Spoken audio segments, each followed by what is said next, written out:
Hello everyone and welcome to another episode of the Nathan Nunnally Show. Today, we do not have any intro music because I'm recording from my phone. Today, I'm with a very special guest, the first special guest we've ever had on the show, and a second-time guest, actually, because we went to record a few Wednesday nights ago, and I got home and, it did not record. So yeah. But today we have the very special Clint Johnson on with us today. Nathan, what an honor it is to be on the show yet again. You call me Nathan. That's right. That's the professional name here. That's right. But yeah, so just a little bit about Clint. Clint was the first leader I connected with at Metro, which is my lovely church I go to now. And nothing against my other church, but that's change. And also gave me the opportunity to be the intern. I say intern with air quotes because I don't really do much on there. I just kind of talk. Yeah. It's kind of a good gig. Yeah. I'm supposed to be getting coffee. I haven't got the app yet, so it's a work in progress. Yeah.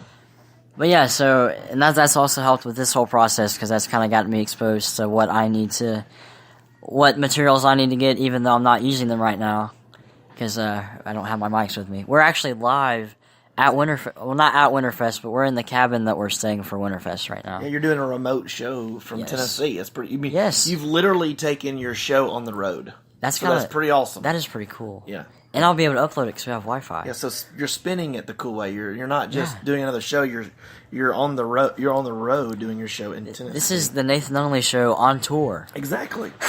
Exactly right. Yeah.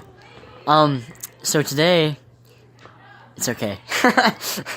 So today we're talking about how to know when God is calling you and how to overcome anxiety that may come with that.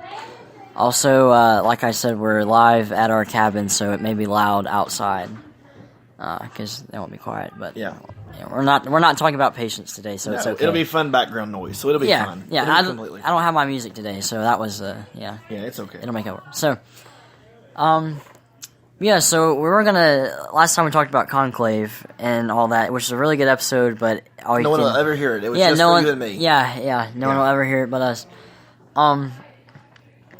But yeah, so in an attempt to not make things awkward by trying to repeat everything we said last time, we're just gonna kind of talk about it, without mentioning, anything specific. So basically, you're wanting to know how do you know when you hear from the voice of the Lord and how to act on it, basically? Yeah, because I know, with mine, I said this last time, but they don't know that. So. They don't know that. That's right.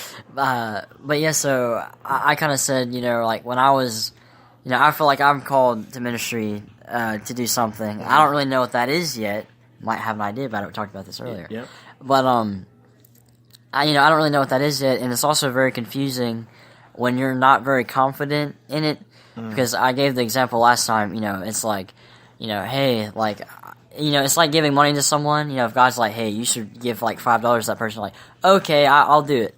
Actually, I kind of need this. Okay, look, if you make that thing on the shelf move, or Walmart, if you make that move, I'll give it to him. Then it moves, and it's all right, maybe that could just been the air conditioner because it turned on. There's a lot of anxiety and unsureness that comes along with callings, and I think it's very important to talk about. Make sure people that are feeling this, that make sure that they're not feeling alone, and what to do, when they're being called. Well, something that came to my mind was we think of it as just as the big major life decisions when God calls us to do something that is going to alter the trajectory of the rest of your life, but sometimes it's just acting upon the little things that He tells you to do. So for instance, not even an hour ago, we're in the car, and I know that I need to do prayer for someone, and I was like, no, that'll be awkward, and I'm just not going to do it. Well, then the song we were listening to was literally it applied to the exact situation. And I couldn't get over that, and I said, okay, you're right. And so sometimes it's just, and I think that's how it should work is that, and this is scriptural, that when one day He's going to say to those who are following Him, who followed Him, well done, my good and faithful servant. You were faithful over a few things, so I'll make you master over many. And I think it's kind of like crawling before you walk, So Yeah. we need to be able to obey Him in the little things, so that we say when it's time to do something big for Him. To when you hear going to ministry or whatever, starting something, that you've gone through that so many times, and maybe smaller things, that it's a lot easier to follow through on the big thing, because wow, He's come through every time on the little things. Yeah, that's a good point. Staying faithful and doing the little things. Like little like marching band analogy. We always focus. Because during competition season, once you have the whole showdown, it's the little things, and that's what gets counted on. Right. But if you nail all the little things, the whole show takes care of itself. But it's still a big deal. With me, I was 19 years old when the Lord called me, or I wasn't even 19 when the Lord called me in the ministry, and so that was a big thing for me. And so you just, when you know, and that doesn't mean you're going to be an expert at it, but it just means when you know in your heart that the Lord has called you to do something, whether it's big or small, you just realize, well, He must know what He's doing because He called me. And my analogy for me is, even though I don't play a piano, my analogy for me is, I am who I am. I play my little piano. I sing my little song. And to me, that just means I'm limited. I can only do what I can do. I'm not the best orator. I don't sing, but I am me, and God has called me. And so I am just who I am. I play my little piano, I sing my little song, and so that's what we've got to do. Yeah, and another important point that we made last time was, sometimes it just takes a volunteer. Because we were going to talk about conclave, and Clint saw it as a position that he could volunteer and he could do. Not necessarily something that God was audibly like, Clint. No, I did not hear that voice. Yeah, and that's also a big misunderstanding. A lot of times people, think God is talking to me. He's not literally being like, Nathan, no. Go out. It's like an inside feeling. It's the Holy Spirit. It's what it is. It's a leading. It's a leading. I never felt inclined. I never felt like I was directed to do it, but it was just, hey, there is a need here. You can fill it. And I think if we all just waited for Him to tell us things audibly, nothing would get done. Yeah. And some of the best things in my life growing up in church and ministry was done by people who just filled in a gap, who saw a need and they did it, and my life was forever changed because they did it. And that's how I want to see it, is just, the Lord may never speak to me audibly like He did one time, not really audibly, but calling me in ministry. That never happen again. But we know the things that we should do. Right. And things we shouldn't do, and it's not, I don't need His audible voice to tell me that. I can just be faithful. Right.